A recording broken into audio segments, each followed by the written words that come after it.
Hello guys, again welcome back to my another blog. কেমন আছো তোমরা সবাই? আমাদের জীবন কতটা নাটকীয়, তাই না? সময় এবং পরিস্থিতির সাথে সাথে আমরা কত সুন্দরভাবে সব কিছু মানিয়ে নিতে শিখে যাই। নাটকীয় কেন বললাম? আসলে আমাদের সবার জীবনই এক একটা নাটক, আর এই নাটকে আমাদের এক একজনের আলাদা আলাদা এক একটা ক্যারেক্টার। আর আমরা এই ক্যারেক্টারগুলোকে সবাই সঠিকভাবে বুঝতে পারি না, কেননা আমরা সবগুলো ক্যারেক্টার সঠিকভাবে অবজার্ভ করতে পারি না। কিন্তু আমরা যখন নাটক সিনেমা দেখি তখন কিন্তু আমরা ভালোভাবে অবজার্ভ করতে পারি আর বুঝতে পারি যে আসলে এই ক্যারেক্টারটা এরকম আর এইটা এরকম। এই জন্যই কিন্তু আমরা ঠকে যাই, কারণ আমরা আমাদের বাস্তব জীবনের ক্যারেক্টারগুলোকে সঠিকভাবে বুঝতে পারি না।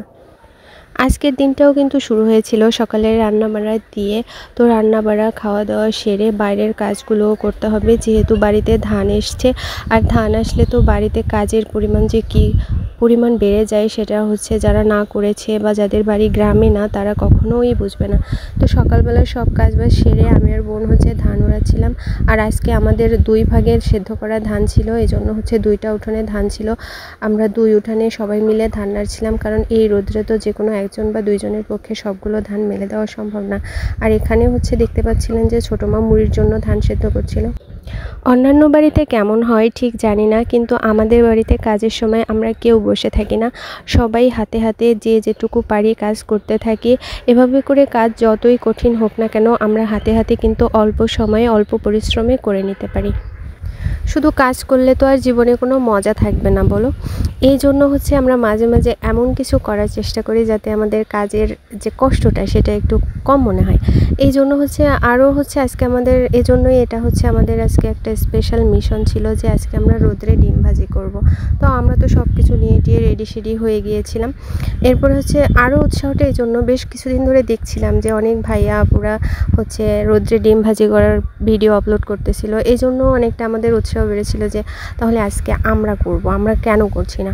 এই জন্য কিন্তু আমরা সব কিছু নিয়ে টিয়ে রেডি হয়েছিলাম। কিন্তু দুঃখের বিষয় হচ্ছে আজকে আমাদের রোদ্রে ডিম ভাজি করার যে মিশনটা, এই মিশনে কিন্তু আমরা একদম ফেল মেরে গিয়েছিলাম।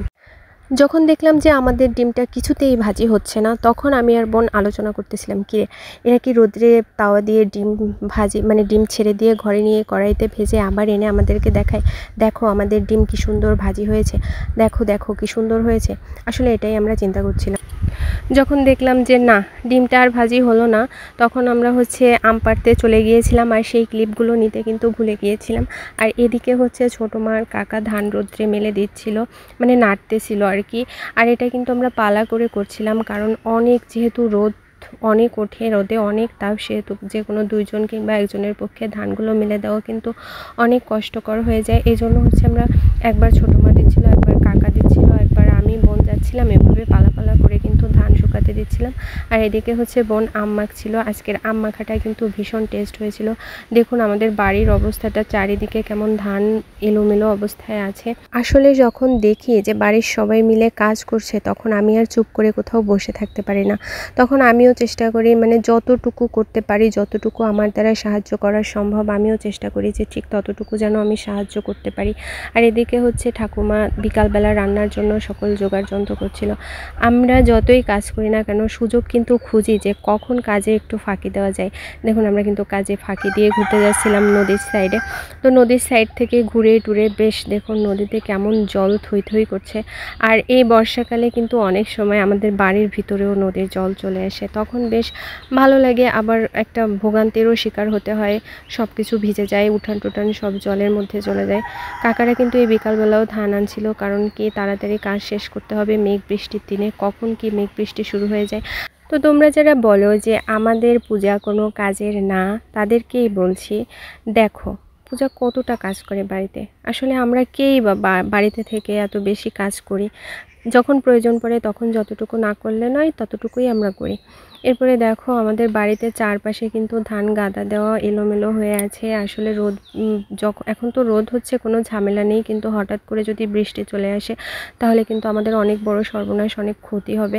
তো আমরা চাই যে তাড়াতাড়ি যাতে এই ধানগুলো আমরা মানে সব কিছু সেরে টেরে উঠতে পারি। আর তোমরাও আমাদের জন্য একটু আশীর্বাদ করবা, সবার জন্য আশীর্বাদ করবা, কারণ সবার বাড়িতেই এখন এইভাবে ধান এলোমেলো হয়ে আছে, ছড়ানো ছিটানো। সবাই যেন বৃষ্টি আসার আগেই ধানগুলোকে গুছিয়ে নিতে পারে, কারণ এগুলোই হচ্ছে আমাদের সারা বছরের খোরাক বলা যেতে পারে, সারা বছরের খাবার। আর সারা বছরের খাবার যদি নিশ্চিন্ত না থাকে তাহলে আমাদের তো আর শান্তি থাকে না, বলো।